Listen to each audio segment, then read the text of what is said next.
दुनिया को जीतने वाले सिकंदर के सामने आते ही दुश्मन घुटनों के बल हो जाते थे। सियासत के सिकंदर नरेंद्र मोदी के सामने आते ही उनके दुश्मन भी पनाह मांगने लगते हैं। कुछ लोग तो परेशान हैं कि ऊपर वाले ने पता नहीं मोदी को किस मिट्टी से बनाया, जिन्हें हराने वाला लगता है पैदा ही नहीं हुआ।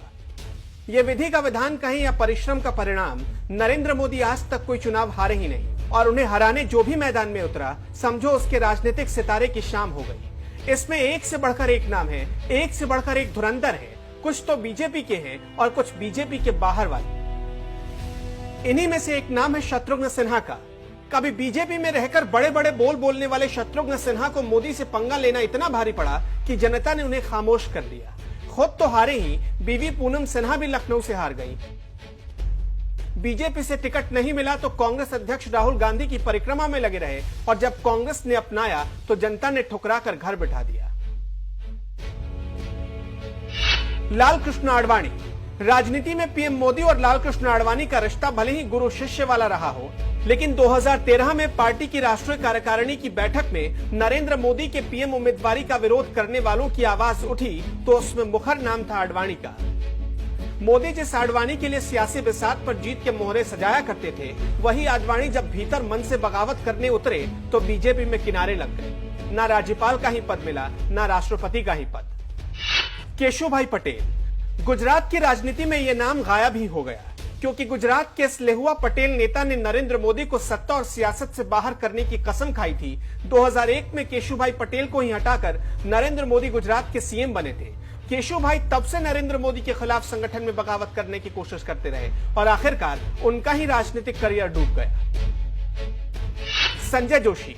दोस्ती से दुश्मनी का सफर तय करते ही संजय जोशी का करियर भी डूब ही गया। मोदी के दोस्त कहलाने वाले संजय जोशी को गुजरात संगठन का प्रभारी बनाया गया। बाद में आरएसएस के प्रचारक भी बने। माना जाता है कि केशुभाई पटेल का साथ देना संजय जोशी को भारी पड़ गया। मोदी से बगावत के चक्कर में करियर के हाशिए पर पहुंच गए। शंकर सिंह वाघेला। कभी गुजरात की राजनीति के उभरते हुए सितारा कहलाने वाले वाघेला ने जब संगठन में नरेंद्र मोदी को उभरता हुआ देखा तो बगावती रुख अख्तियार कर लिया। नतीजा ये हुआ कि बीजेपी से बाहर हो गए, फिर कांग्रेस में रहकर मोदी को घेरने में लगे रहे। एक दौर था जब कहा जाता था कि वाघेला ही नरेंद्र मोदी को कमर के नीचे मार सकते हैं। आज दौर बदल चुका है। प्रवीण तोगड़िया। मोदी से दुश्मनी करने के चक्कर में अपने सियासी सफर को अधर में पहुंचाने वालों में नाम डॉक्टर प्रवीण तोगड़िया का भी है। एक दौर था जब तोगड़िया मोदी के लिए प्रचार करते थे, लेकिन जब मोदी ने तोगड़िया का इरादा जान लिया तो उनसे दूरी बना ली। प्रवीण तोगड़िया इस बात से चिढ़ गए। वो चाहते थे कि मोदी उनकी जी हुजूरी करे। बात बिगड़ी और प्रवीण तोगड़िया बागी हो गए। नतीजा ये हुआ कि विश्व हिंदू परिषद के अध्यक्ष की कुर्सी गंवा दी। 2018 में तोगड़िया ने अपनी राजनीतिक पार्टी भी बनाई, लेकिन 2019 में मोदी की आंधी में उनकी पार्टी धूल की तरह उड़ गई। यशवंत सिन्हा। अटल सरकार में वित्त मंत्री थे। देश के जाने माने अर्थशास्त्री में गिने जाते हैं, लेकिन जैसे ही नरेंद्र मोदी को पीएम पद का दावेदार बनाया गया, वो तिलमिला उठे थे। 2014 से ही नरेंद्र मोदी के खिलाफ बोलना शुरू कर दिया, लेकिन उस हालत में भी बीजेपी ने उनके बेटे जयंत सिन्हा को पार्टी का टिकट दिया और मोदी मंत्रिमंडल में जगह दी।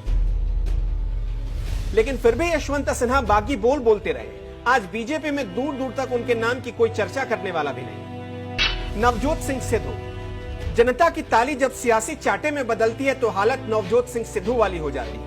बात बात पर ताली ठोकने की आवाज लगाने वाले सिद्धू की हालत ऐसी हो गई कि बीजेपी के रहे नहीं, कांग्रेस के होकर भी बेगाने हैं। पंजाब के सीएम बनने की हसरत लेकर बीजेपी और नरेंद्र मोदी के खिलाफ गए। नतीजा दुविधा में कुर्सी भी गई और पार्टी भी। उदित राज। दिल्ली के उत्तर पश्चिम लोकसभा सीट से 2014 में सांसद बने और बाद में 2019 के लोकसभा चुनाव से ऐन पहले कांग्रेस के हो गए। पीएम मोदी और अमित शाह के खिलाफ विरोधी बोल ने टिकट तो उड़ाया ही, उम्मीदवारी भी उड़ गई। अब जरा बीजेपी से बाहर निकलते हैं। बुआ बबुआ की जोड़ी का हश्र आपने 2019 के लोकसभा चुनाव में देखा। माया अखिलेश मिलकर चले थे नरेंद्र मोदी को हराने। हालत ऐसी हो गई कि समाजवादी पार्टी पारिवारिक सीट भी नहीं बचा पाई। पीएम मोदी ने जिसे महामिलावटी गठबंधन कहा था, उसका बंधन शुरू होने के 4 महीने भी नहीं टिक सका और दोनों दलों की राहें जुदा हो गई। लालू यादव।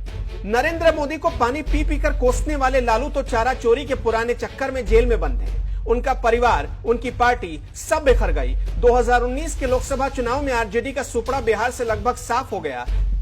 जनता ने मोदी से दुश्मनी का ऐसा बदला लिया कि इस हार के सदमे से उबरने में अभी और लंबा वक्त लगेगा। मायावती।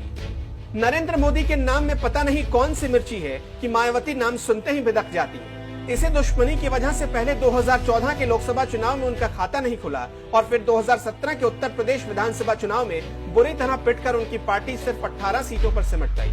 2019 में अखिलेश के साथ मिलकर मोदी को रोकने की हसरत भी चकनाचूर हो गई। राहुल गांधी। मोदी से दुश्मनी का मतलब क्या होता है, अगर ये बखूबी जानना है तो राहुल गांधी से पूछिए। इस दुश्मनी का दर्द तो उनके सीने के हर कोने में मौजूद है और यही दर्द जब हिलोरे मारता है तो अध्यक्ष पद से इस्तीफा देने की जिद शुरू हो जाती है। इसी दुश्मनी की वजह से 2019 के लोकसभा चुनाव में अमेठी जैसी परंपरागत सीट हाथ से चली गई। कांग्रेस खात्मे के कगार पर पहुंच गई और फिर से लोकसभा में विपक्षी दल लायक भी सीटें नहीं जुटा पाई। महबूबा मुफ्ती।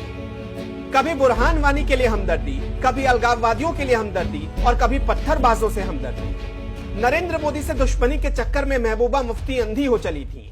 जब भी आर्टिकल 370 पर चर्चा शुरू होती, महबूबा बिलबिला जाती थी। लेकिन इसे दुश्मनी में ऐसी लुटी पिटी कि अपनी अनंतनाग सीट भी नहीं बचा पाई। 2019 के चुनाव में उनका सांप्रदायिक और आतंक हमदर्द बयान भी उन्हें इस हार से बचा नहीं पाया। चंद्रबाबू नायडू।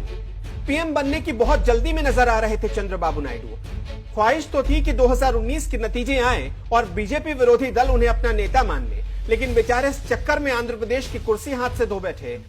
हालत यह हो गई कि लोकसभा में उनकी पार्टी की सिर्फ 3 सीटें रह गई और विधानसभा में सिर्फ 23। अरविंद केजरीवाल। हर बात के लिए मोदी को जिम्मेदार ठहराने वाले अरविंद केजरीवाल की आम आदमी पार्टी दिल्ली की सातों लोकसभा सीटों पर धड़ाम हो गई। नीतीश कुमार। नीतीश कुमार की हालत तो देख ही रहे होंगे आप। कार्यक्रम नीतीश का होता है लेकिन नारे मोदी मोदी के गूंजते हैं और नीतीश कुमार को चुपचाप ये सहना पड़ता है।